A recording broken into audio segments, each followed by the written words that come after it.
All right, guys, I did it. This is George here, and I just officially finished my 15-day annual solid food vacation. Essentially a liquid fast, or I didn't have, over the past 15 days, I didn't have any solid foods, just simply water and a little bit of homemade cold pressed juices. And so I officially ended the fast.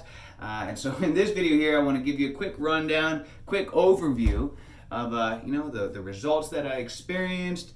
What happened, how it felt, when to stop if you're doing a solid food vacation like this, and how to end correctly, because that's important, especially when doing a long fast. How often you should consider maybe doing something like this, and what really I learned, and what potentially would I do different. So first up, I just want to say that the world is yours if you can learn how to find comfort in the discomfort. See, a lot of people don't achieve what they want in life because they don't want to live. They avoid living outside of the comfort zone. They just want to stay, inside that nice bubble that is comfortable. But if you can find comfort in the discomfort, then the world is yours. And that's one of the things that I love about fasting. Is it's just another way to practice mental mastery and help to strengthen the willpower muscles. It's just a great way, to teach your mind that, hey, you can do anything you set your mind to. And another way to help teach yourself and practice living in the discomfort. So what were the results that I achieved from doing this? Well, believe it or not, I released a whopping 18 pounds, which is just crazy, and lost about 6% body fat. Now, the 18 pounds, I don't think that, some of that was definitely water weight, and definitely some of that was fat as well. Maybe a little bit of muscle. I'm not sure. I almost kind of looked like I gained some muscle because I was training hard every day and lifting. But I feel like a lot of it was from the digestive system. The average person doesn't realize how much stuff that they're walking around with inside of their digestive system at any given time. And in fact, it said that the average person is walking around with about 10 pounds of stuff inside of their digestive system, which is just nasty. And so that's why when I did a colonic on about day 13, I believe that it was, of this experience. And at that point, my system was already pretty clean, because I'd been, on the solid food vacation for like 13 days. But still, in that 1 hour of doing the colonics, I released 5 pounds, which is like, oh my gosh. I mean, so much stuff came out of me, I couldn't believe it. An extra 5 pounds. So we don't realize how much stuff is trapped inside of us. And, the majority of our health, our immune system, our health, comes from our digestive system. And so it's in your best interest to, to occasionally take measures to clean up the digestive system. Just like you sweep your house and mop and so forth. Our digestive system, which is such a critical component to our overall health, you got to go through and clean that out occasionally, help that running. That way you have the, optimal health. And doing a liquid solid food vacation is one of my favorite ways to, help clean that up, because you're not going to be putting any solid food in there, and so your digestive system is going to have a chance to have a real good break, and all the liquids and the power of the fruits, the vitamins and minerals from the fruits and the vegetables in a liquid format can assist in going in there and help to flush everything out. And that's one of the reasons why I prefer doing a juice type fast over just a strict water fast, which I've done plenty of those, and dry fast. Is that, well, juice fasting, you're still getting the calories and the nutrients, so you're still going to have the energy to deal with day-to-day, life. I do physical training every day. Training as in, exercising and so forth. And I have multiple businesses. I'm a single parent. So, if you're like me, and, most people that have a busy life, you need that extra, you need energy. You can't afford to just slow down. And so that's what's nice about doing a juice feast, is that you'll still have the energy to deal with day-to-day life, but at the same time, you'll be cleaning out your inside system. So that way, you'll just, afterwards, you'll experience better immune system, cholesterol goes down, blood pressure, all kinds of different health benefits. As the digestive system heals and improves itself, all other type of health challenges tend to alleviate as well. So throughout this experience of doing the 15-day solid food vacation. I felt great, throughout the whole time. This is my third year doing this, and so every time that I do this, I'm getting better at it. I'm learning. I'm a big journal and note taker, so every day I was doing multiple journal entries, and it's one of the reasons why I like doing these YouTube videos. It's just another way to me to be able to journal and document my experience.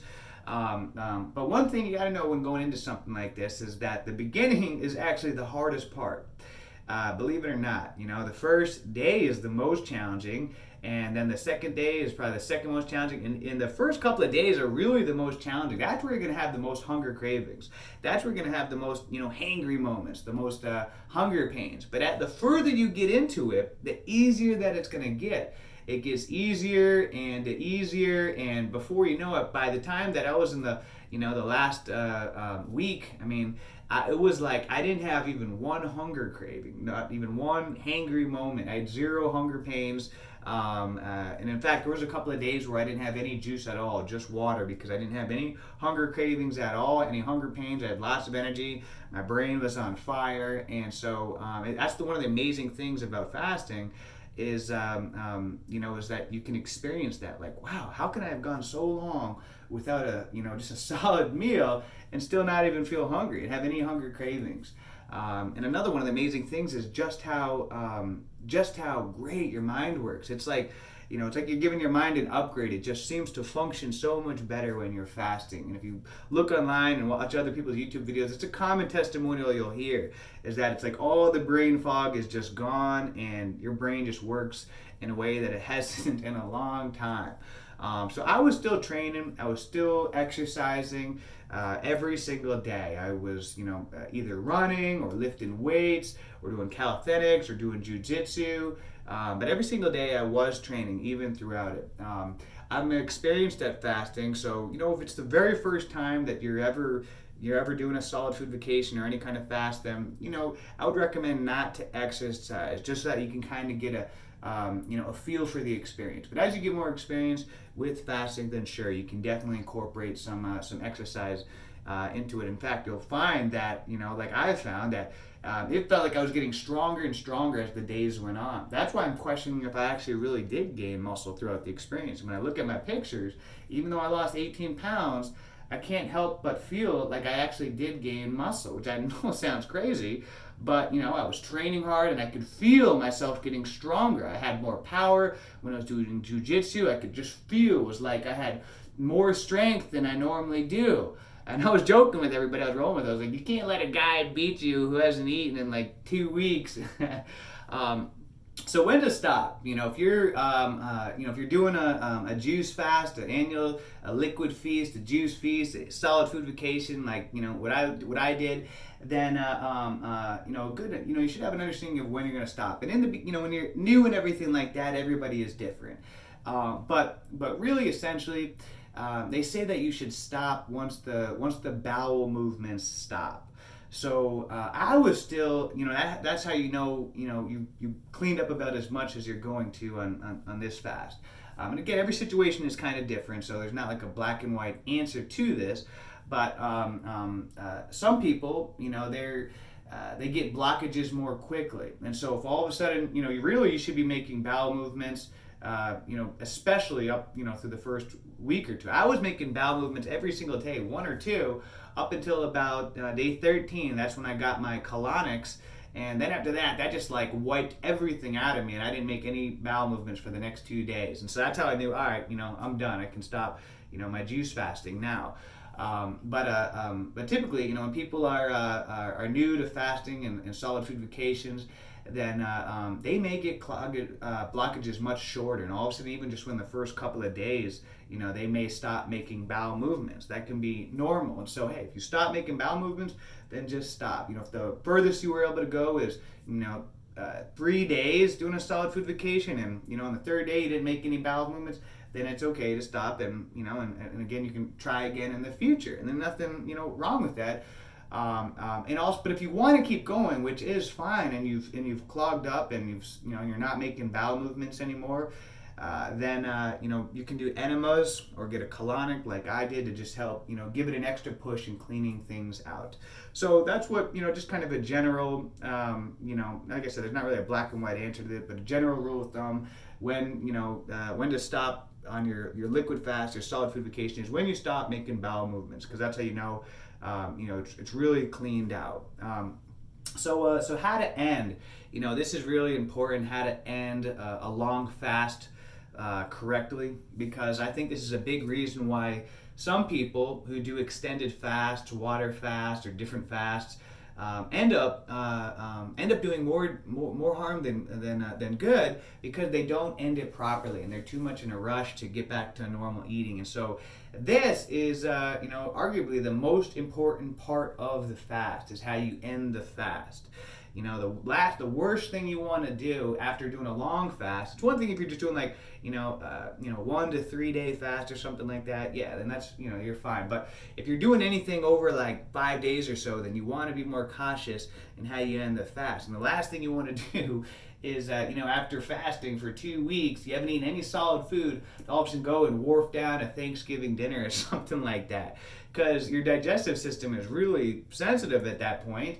And you don't want to just throw in all this stuff right into that, because like I said, you can actually do more harm than good if you just jump back into normal eating too quickly. You can mess up the gut health, the gut bacterium.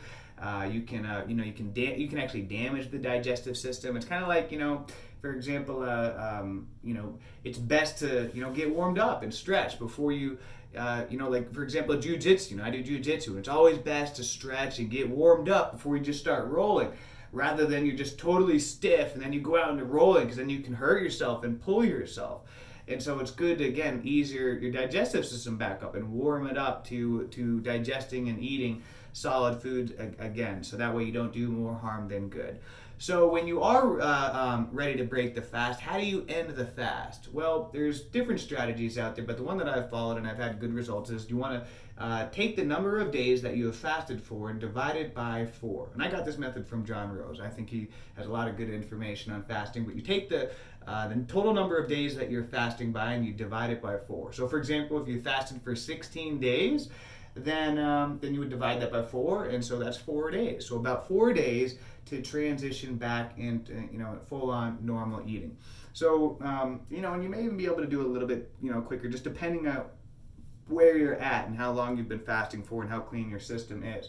But you do want to take this seriously, because this is important. And I can't stress this enough, that if you don't end the fast correctly, you really can do more harm than good. And I believe that's why some people end up having complications after doing a long fast, and they look back and they feel like that was the beginning of their deteriorating health, and that's because of the fact that they weren't patient enough in ending the fast correctly, and they just jumped back into normal eating. So when it's time to end the fast, like I said, you divide the number of days by 4. So for example, and then from there you want to kind of break it down into phases. So what I like to do, and what I've done, is I get a pound of prunes, organic prunes, and I soak them overnight in water the night before I'm breaking the fast, and then the next morning, like I did this morning, I take the prunes out and I eat them. They're all nice and soaked in everything, and I eat. I ate about a half a pound's worth this morning. I was full at that point, and then within about 3 to 6 hours, you should make your first bowel movement. And that's a sign that things are, moving and everything is going correctly. And that was exactly actually what I did. I made 2 bowel movements, about hour 3 and 4, and it came out, nice, not like disasters or anything like that. Just nice bowel movements, and then you can eat prunes, those prunes, the rest of the day. Now, when you move into phase 2. Whether it's later that day or the next day, that's when you can start having water-rich foods, such as watermelon, strawberries, blueberries, things like that are water-rich foods. Not like a potato. That's not water-rich. Watermelon is a real water-rich type of food. So that would what you'd start to eat into the second phase of breaking the fast.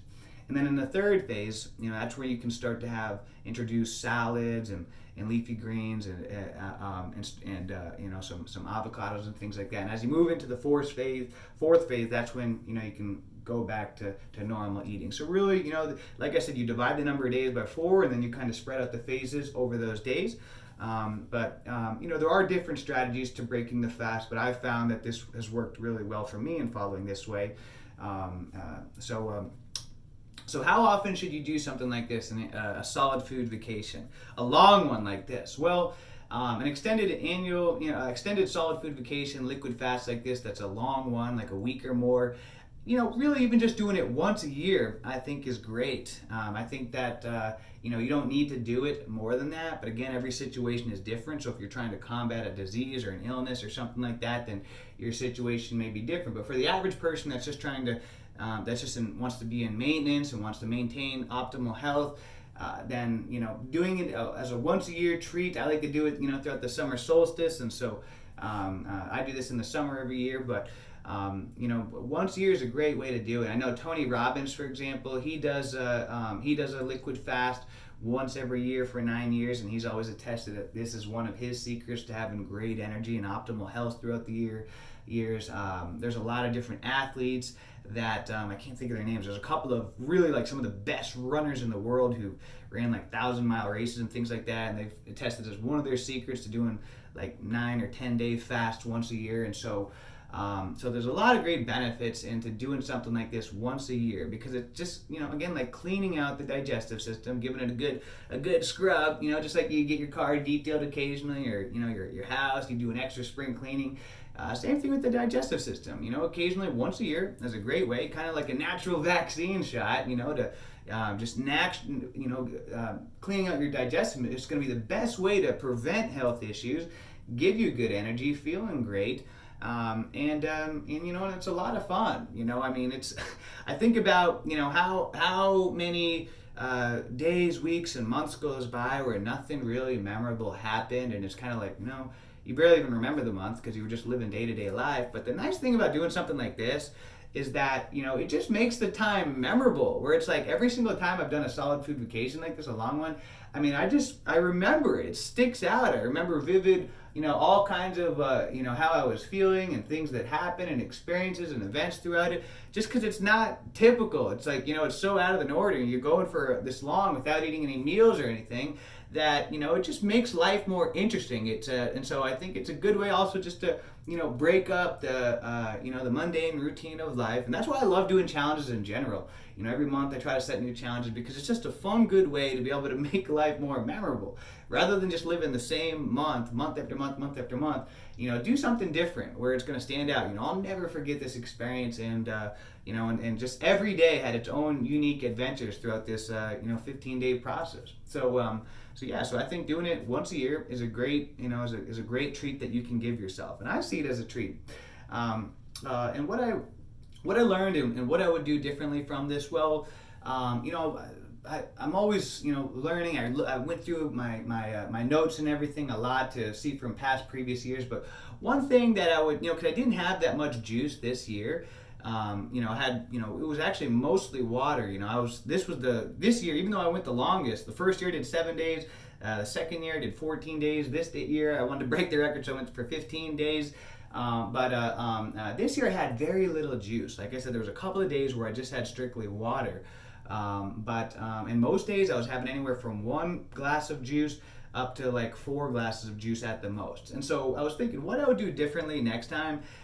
The next time around, even though I felt great and I had great results and benefits and everything from this time around, is that the next time I would intentionally, I believe I'm going to intentionally go into it consuming significantly more juice. Just as an experiment, because I know, John Rose and other people who are, juice feasting, legends who've done it for a long time, they really recommend drinking anywhere from 1 gallon to 2 gallons of juice a day.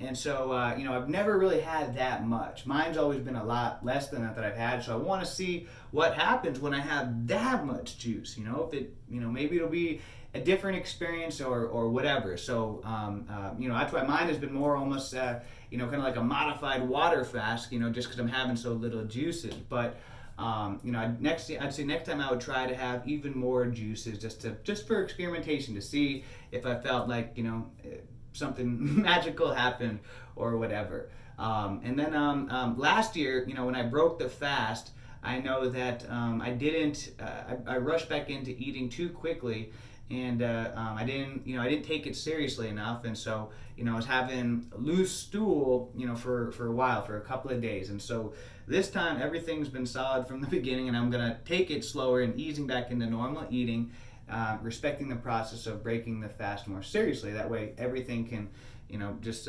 get back to normal as quickly as possible. So this has been a lot of fun. It's been a treat, and I just want to end off with just one thing, and saying I could talk about this so long, so I want to keep this short. But what I want to say is that go into this, if you're going to practice fasting or doing a solid food vacation, a liquid fast. Go into this seeing it as a treat.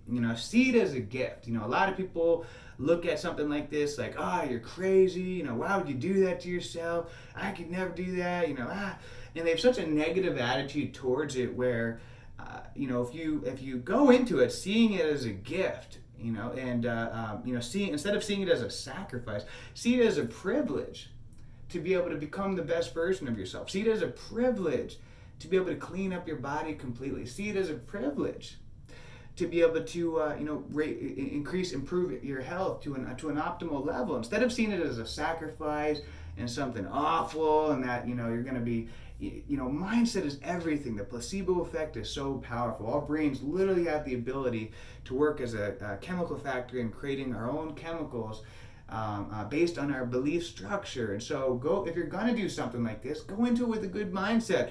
I always, that's why I say this is a treat. It's a gift that I give myself. See it as a gift.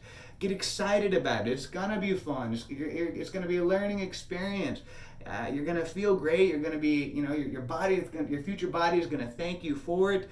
And so change the way that you look at it. Instead of seeing it as an awful experience and all the negative thoughts that most people have towards fasting, reframe it. See it as exciting. See it as something that's gonna, spice up your life, something different, a treat, a gift that you can give yourself. And just know that once you're done with it, and even throughout the process, you're gonna feel amazing. Especially the further you get into it, the better you're gonna feel, the more energy, the more you're gonna feel clear-headed, like you haven't felt